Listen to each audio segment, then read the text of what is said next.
আসসালামু আলাইকুম। মেহমান আসছে হঠাৎ করে কি তৈরি করবেন? অন্যরকম কিছু রান্না করতে চান? আসুন তোমার ডিমের মাখনি মালাই গ্রেভি। প্রথমে 8টা ডিম নিতে হবে, এক পাশে খাড়া করে কাটতে হবে, অন্য পাশে লম্বা করে কাটতে হবে। সবগুলা ডিম আমরা এভাবেই কেটে নিব। জন্য প্রথমে আমরা মশলা তৈরি করে নিব। প্রথমে জিরা, তারপর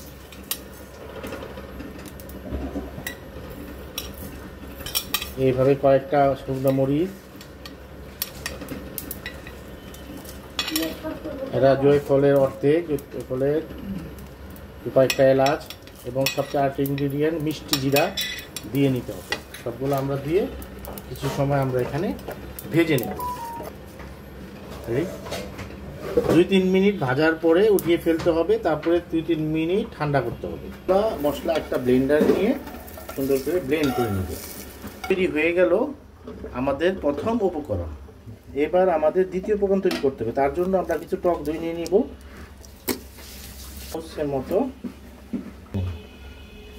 এর সাথে নেব 15টা কাঠবাদাম, 15টা কাজু বাদাম, 3টা কাঠবাদাম আর কিছু পেস্তা। এর সাথে আমরা এটা দিয়ে দিই। ও সবগুলো উপাদান ব্লেন্ড করে নিতে হবে একসাথে। তৈরি হয়ে গেল আমাদের দ্বিতীয় উপকরণ। এখন আমরা শুরু করতে যাচ্ছি উপকরণ। প্রথমে পরিমাণ মতো তেল দিয়ে নিব, বাটার এর মধ্যে কিছু দিয়ে এখন দিয়ে দিব বাটার। ভালো করে মিশিয়ে নিতে হবে। এখন কয়েকটা তেজপাতা দিয়ে দিব, করে কেটে রাখা পেঁয়াজগুলা দিয়ে দিব।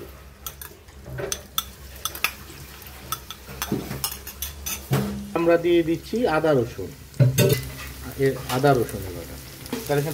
এরপর আমাদের প্রথম উপকরণটা দিয়ে দিতে হবে এখানে। আচ্ছা, এরপর আগে থেকে সিদ্ধ করে রাখা ডিম প্যাকের মধ্যে দিয়ে দিতে হবে। 2-3 মিনিট পরে আমাদের দ্বিতীয় উপকরণ যেটা রেডি করা ছিল সেটা দিয়ে দিতে হবে।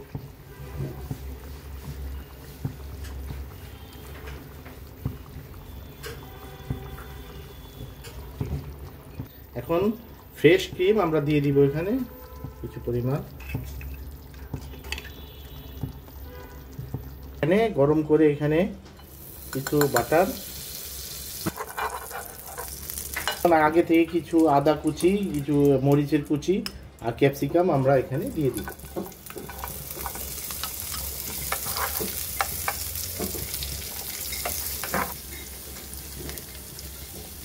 জিরা দিয়ে দিতে হবে, একটু লবণ ছিটিয়ে দিচ্ছি। আর এখন লবণ দিয়ে দিচ্ছি পরিমাণ মতো। আগে থেকে এই সাইজের করে টমেটো করে কাটা কোয়ার্টার শেপের এখানে দিয়ে দিচ্ছি। 2-3 মিনিট রান্না করার পরে উপকরণটি এখানে দিয়ে দিতে হবে। এই করে রাখা কাস্তুরি মেথি দিয়ে দিতে হবে। ভালো করে নেড়ে চেড়ে সব মিশ্রণ মিশিয়ে দিতে হবে। এখন সবার শেষে ধনিয়া পাতা ছিটিয়ে দিতে হবে।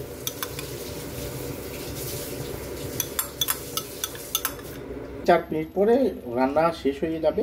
এটাকে বাটিতে ঢেলে নিতে হবে। তৈরি হয়ে গেল আমাদের সুস্বাদু স্বাদের ডিমের মালাইকা। খেয়ে দেখবেন কিন্তু কেমন হলো। আর যদি ভালো লাগে খেয়ে তো অবশ্যই চ্যানেলটা সাবস্ক্রাইব করে দেবেন।